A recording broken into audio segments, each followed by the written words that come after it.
Hey, Jelani, thanks for the time, and congratulations on the selection. By the way, quick turnaround for you guys as rookies after the draft, and what has the transition to the NFL been like? And what have you learned during this time from guys like Matt Ryan, Mo Ali Cox, and Frank Wright?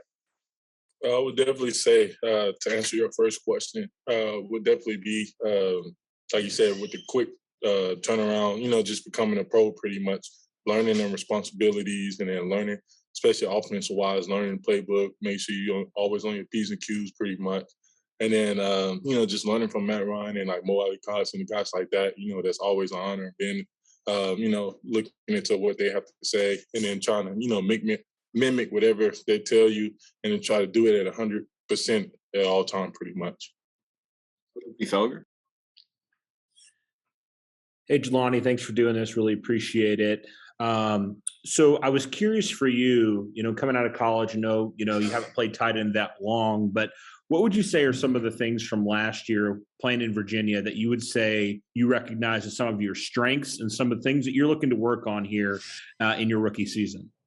Definitely say I'll start off weakness first. Definitely like you said, just technique within everything, route running, blocking, just basic that you need to be a pretty good tight end.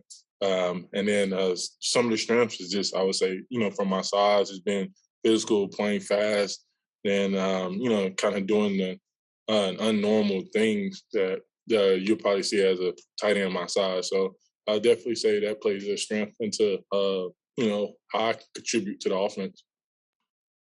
Dustin Adams.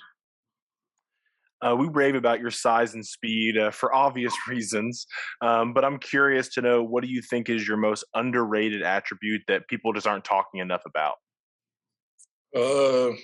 That's a real good question. I don't think I ever thought about that, but I'll probably say just the mental aspect of the game, being able to play fast, like being able to read the defense, find the zones, knowing how to be the man, coverage, just things like that. I would definitely say is kind of under the radar that people don't normally just talk about. Time for a few more. Jacob. Yeah, Jelani, thank you for your time. What are some teammates or coaches that you kind of gravitated towards since joining the team, or somebody that's kind of taking you under their wing?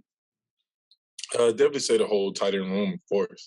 That's that's just the pivotal part of, entering the league and, trying to graduate to what they do and how they perceive the game. And then, of course, you want to graduate towards all the quarterbacks, no matter who they are. They all have different aspects and how they view things. So you want to kind of pick apart all of them, all of their brains, and try to make it one little, big ball of knowledge, pretty much. And then the coaches wise, I definitely say everybody, you're in the league. A lot of coaches seeing different things, so you want to kind of, like I said, take different things within those coaches, and then try to, manipulate whatever you got going on, and keep that like that.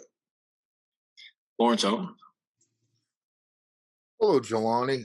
Rarely does a guy of your size and stature get through high school, college, and into the NFL without earning a nickname, whether it be from, guys, college teammates or family or whatnot. Do you have a nickname that you'd like to share and how you might have gotten that? Honestly, I don't. I haven't really got a nickname yet.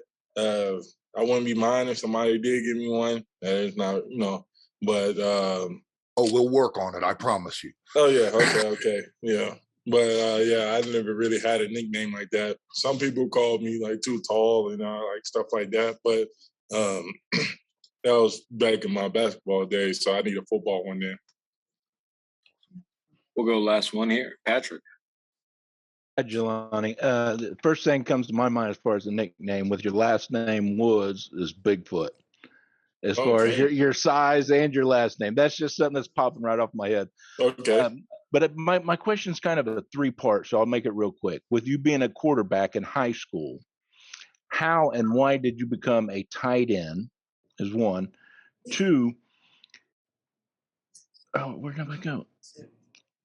has the Colts coaching staff talked to you about playing or throwing certain passes and situational football?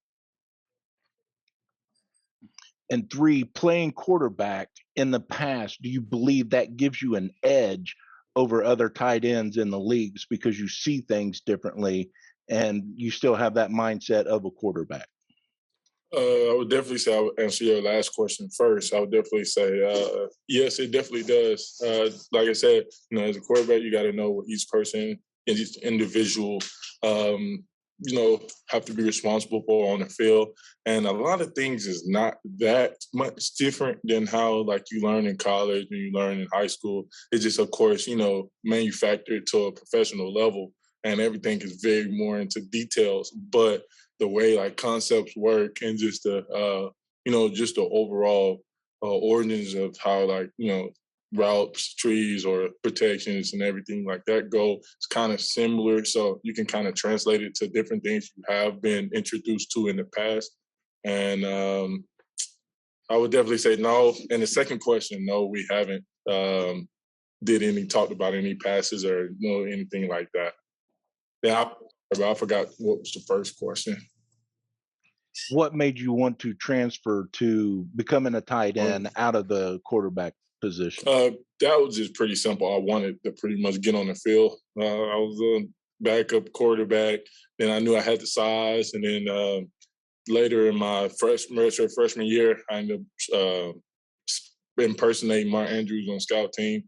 And then ended up doing really well that whole week. So that next day, my coach pretty much asked me to switch. And then I went with it with no hesitation because I kind of, I had fun that whole week. So I can kind of see myself, doing that in the game and, becoming something pretty much special.